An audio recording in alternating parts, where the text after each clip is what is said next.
আপনি যেটা বলছিলেন super hero, super heroine reality শোর কথা, যেখানে আপনি 2009 সালে অংশ নিয়েছিলেন এবং চতুর্থ হয়েছিলেন।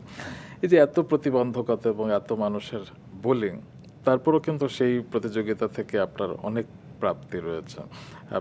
আপনাকে আমি পার্সোনালি যেটা জেনেছি আর কি, খুব ভালো একজন ড্যান্সার হিসেবে, তো আপনি খুব ভালো ফাইট করেন। সেগুলো কি সেখান থেকে শিখেছিলেন?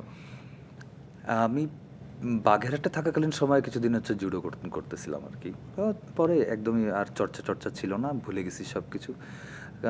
ঢাকায় আসার পরে কিছুদিন আমি ওশু করছি। আচ্ছা। তো সেম আবার ওই চর্চাটাই ভুলে গেছি, অল্প কিছুদিন করছি আর কি। তো ওইগুলো ম্যাটার করে না, কিন্তু আমি এনজয় করতাম আসলে। মানে এই যে সেটা রঙিলা খেতাব দেখে কিছুটা বুঝতে পারছি। এই যে ইন্টেন্স পাওয়ার, এবং এই পাওয়ারটা যে খুব ভেতর থেকে আসার ব্যাপার আছে, এইটা আমি খুব এনজয় করছি অলওয়েজ। আর ডান্স, হ্যাঁ ডান্স আমি করতে খুব পছন্দ করতাম, খুব পছন্দ করতাম। একটা টাইম পর্যন্ত আমি খুব ডান্স করছিও।